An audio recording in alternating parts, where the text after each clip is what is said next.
Hello friends, எல்லாரும் எப்படி இருக்கீங்க? போன வாரம் நம்ம வீட்ல செயின்ட் பேட்ரிக்ஸ் டேன்னு ஒரு ஃபங்க்ஷன் கொண்டாடினோம்.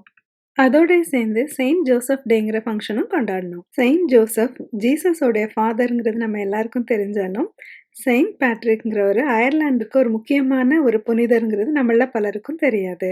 அன்னைக்கு எங்கும் பச்சை, எதிலும் பச்சைங்கிற மாதிரி எல்லா சாப்பாட்டுலயும், ஆல்கஹால் எல்லாத்துலயுமே பச்சை கலர் நிறைய சேர்த்துருப்பாங்க. அப்புறம் முட்டைக்கோஸும் நிறைய சமைச்சு சாப்பிடுவாங்க. நாங்க செயின்ட் பேட்ரிக்ஸ் டே செலிப்ரேட் பண்ண விதமா பச்சை கலர்ல ஒரு சாலட் பண்ணோம். அந்த ஃப்ரூட் சாலட் எப்படி பண்ணலாங்கிறத நம்ம இப்போ பார்க்கலாம். வாங்க வீடியோக்குள்ள போகலாம். நான் உங்கள் Vicky Xavier. Welcome to Vicky's kitchen. யாராவது புதுசா நம்ம சேனலுக்கு வந்திருக்கீங்கன்னா சப்ஸ்கிரைப் பண்ணிட்டு தொடர்ந்து பாருங்க. நாம முதல்ல ஜெல்லி பண்ணிக்க போறோம். இந்த ஃப்ரூட் சாலடுக்கு இந்த ஜெல்லி போடணும்னு அவசியம் கிடையாது. ஆனா இந்த பச்சை கலர் ஜெல்லி போடும்போது இது எக்ஸாக்டா செயின்ட் பேட்ரிக்ஸ் டே ஃப்ரூட் சாலட் மாதிரி இருக்குங்கிறனால நான் போட்டு பண்ணியிருக்கேன். ஃப்ரூட் சாலட் செய்ய தேவையான பொருட்கள்: பச்சை நிற ஜெல்லோ பவுடர். இந்த சாஷே 3 ounce வெயிட்ல இருந்துச்சு, அதாவது 85 கிராம். இதுல இருந்து 2 கப் அளவுள்ள ஜெல்லி வரும். ஜெல்லோ சாஷையை ஓப்பன் பண்ணி அதில் உள்ள பவுடரை ஒரு பவுல்ல கொட்டி வச்சுக்கிறோம். அடுப்பில் ஒரு பாத்திரத்தை வச்சு அதில் 1 கப் தண்ணி ஊற்றி அதை நல்லா கொதிக்க விடணும். தண்ணி நல்லா கொதிச்ச உடனே அதை எடுத்து அந்த ஜெல்லோ பவுடரில் ஊற்றி நல்லா மிக்ஸ் பண்ணணும். கிட்டத்தட்ட 1 நிமிஷம் நல்லா மிக்ஸ் பண்ண தான் கீழே எந்த கட்டி இல்லாமல் அது நல்லா கரையும். அப்புறம் 1 கப் தண்ணி எடுத்து அந்த நம்ம கரைச்சி வச்சிருந்தோம் இல்லையா, அந்த ஜெல்லோக்குள்ளே ஊற்றணும்.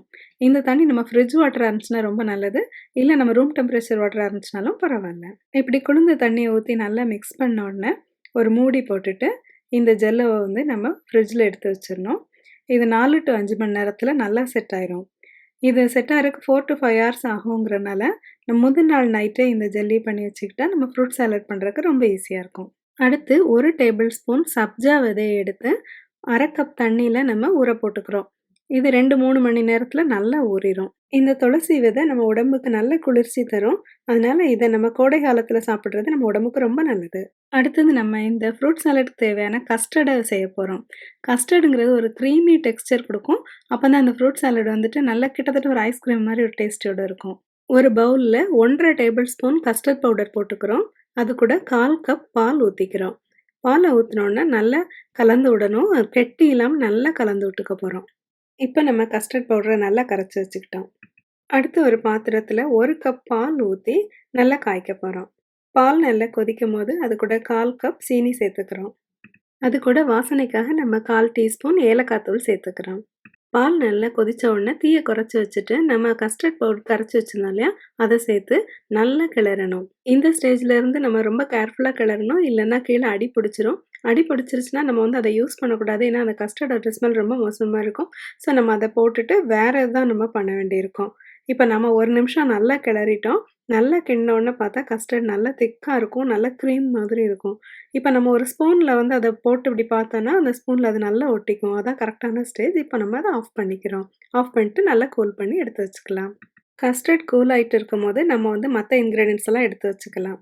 பேரிச்சம்பழம் 4, முந்திரி 10, பாதாம் 7, உலர்ந்த திராட்சை 1 டேபிள் ஸ்பூன், டேட்ஸ், பாதாம், முந்திரி எல்லாம் பொடியாக கட் பண்ணி வச்சுக்குவோம். பச்சை ஆப்பிள் 1, கிவி பழம் 2, பேரிக்காய் 1, பச்சை திராட்சை ஒரு சிறிய கொத்து.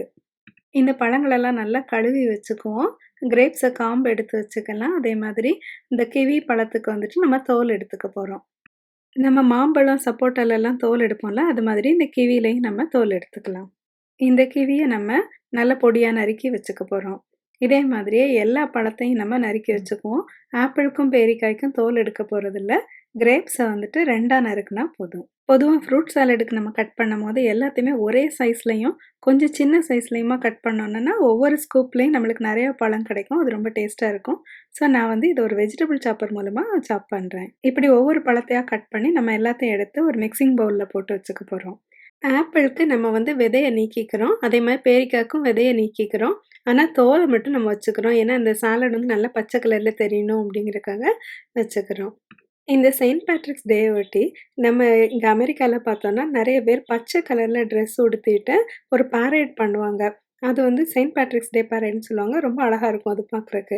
அதே மாதிரி சிக்காகோவில் பார்த்தோன்னா அங்கே ஒரு நதி இருக்குது. அதில் வந்துட்டு என்வாயர்மெண்ட்டை பாதிக்காத மாதிரி ஒரு பச்சை கலர் மையை வந்து கலந்துடுவாங்க. அந்த கலர் வந்துட்டு ஃபுல்லாக அந்த வாட்டர்வே ஃபுல்லாக பரவிட்டு க்ரீனாக இருக்கும். ரொம்ப அழகாக இருக்கும் அன்னைக்கு பார்க்குறதுக்கு. செயின்ட் பேட்ரிக் வந்து அயர்லாந்து மக்களோட பாதுகாவலரா கருதப்படுறாரு. அதே சமயம் அவர நோக்கி பலரும் வந்து உலகம் ஃபுல்லா ப்ரேயர் பண்றாங்க. அவர் வந்து தீயவர்கள்ட்டருந்து நம்மள புரொடெக்ட் பண்றாரு அப்படின்னு சொல்லிட்டு நம்ம நம்புறோம். மேலும் அயர்லாந்து மக்கள் தங்களுக்கு ஒரு வளமான வாழ்வு வேணும் அப்படின்னு சொல்லி இவர்கிட்ட வேண்டிக்கிறாங்க. நானும் நம்ம சப்ஸ்கிரைபருக்காகவும், நம்ம எல்லாருக்காகவும் நான் இவர்கிட்ட வேண்டிக்கிறேன். இது மாதிரி பல புனிதர்களோட நாள நாங்க கத்தோலிக்க மதத்துல கொண்டாடுறோம். இப்போ நம்ம இந்த ஃப்ரெஷ்ஷான ஃப்ரூட்லாம் கட் பண்ணி வச்சுட்டோம் இல்லையா? கிரேப்ஸ வந்து ஹாஃபா கட் பண்ணி வச்சுக்குவோம். அது கூட நம்ம வந்து இந்த ட்ரை ஃப்ரூட்ஸ் எல்லாம் சேர்த்துக்க போறோம். இது கூட ஊற வச்ச இந்த சப்ஜா விதைகள் இருக்குல்ல, அந்த துளசி விதைகள சேர்த்துக்கிறோம். நம்ம கஸ்டர்ட் சாஸ் செஞ்சு ஆற வச்சிருந்தோம் இல்லையா? அதையும் இது கூட சேர்த்துக்கிறோம். இது எல்லாத்தையும் ஒண்ணா சேர்த்து நல்லா மிக்ஸ் பண்ணி ஒரு ஹாஃப் அ டே ஆவது நல்லா ஃப்ரிட்ஜ்ல வச்சு எடுத்துக்கலாம். இப்போ நம்மளோட கிரீன் ஃப்ரூட் சாலட் ரெடி ஆயிருச்சு. ஹெல்த்தியான ஃப்ரூட் சாலட் வேணும்னு நினைக்கிறவங்க இந்த ஸ்டேஜ்லயே நிறுத்திக்கலாம். இப்பவே இது ரொம்ப டேஸ்டியா இருக்கும். ஒரு ஹாஃப் அ டே நம்ம இத ஃப்ரிட்ஜ்ல வச்சிருந்தோம்னா, நம்மளோட ஃப்ரூட் சாலட் வந்து சர்வ் பண்றதுக்கு ரெடி ஆயிருக்கும். அதே சமயம் ஜெல்லியும் நம்மளுக்கு கெட்டியாயிருக்கும். இப்ப பார்த்தோம்னா, நமக்கு ஜெல்லி நல்லா கெட்டியாயிருச்சு. இத ஒரு ஸ்கூப்பால எடுத்து பார்த்தோம்னா, நல்லா அழகா இருக்கும். இனிமே இந்த ஜெல்லிய நாம ஃப்ரூட் சாலட்டோட சேர்த்துக்க போறோம். இந்த ஜெல்லி சேர்த்த உடனே நம்மளோட ஃப்ரூட் சாலட் நல்லா அழகா மரகத பச்சையில ரெடி ஆயிருச்சு பார்த்தீங்களா? நம்மளோட ஃப்ரூட் சாலட இனிமே டெசர்ட்டா சர்வ் பண்ணலாம். நம்மளோட எமரால்ட் ஃப்ரூட் சாலட் ரெடி ஆயிருச்சு. என்ன ஃப்ரெண்ட்ஸ், வீடியோ பார்த்தீங்களா? பிடிச்சிருந்துச்சா? பிடிச்சிருந்துச்சுன்னா லைக் பண்ணுங்க, ஷேர் பண்ணுங்க. நம்ம சேனல் சப்ஸ்கிரைப் பண்ணுங்க. மறுபடியும் இது மாதிரி ஒரு இன்ட்ரெஸ்டிங்கான வீடியோட வந்து உங்கள நான் பார்க்குறேன். Until then, take care. See you.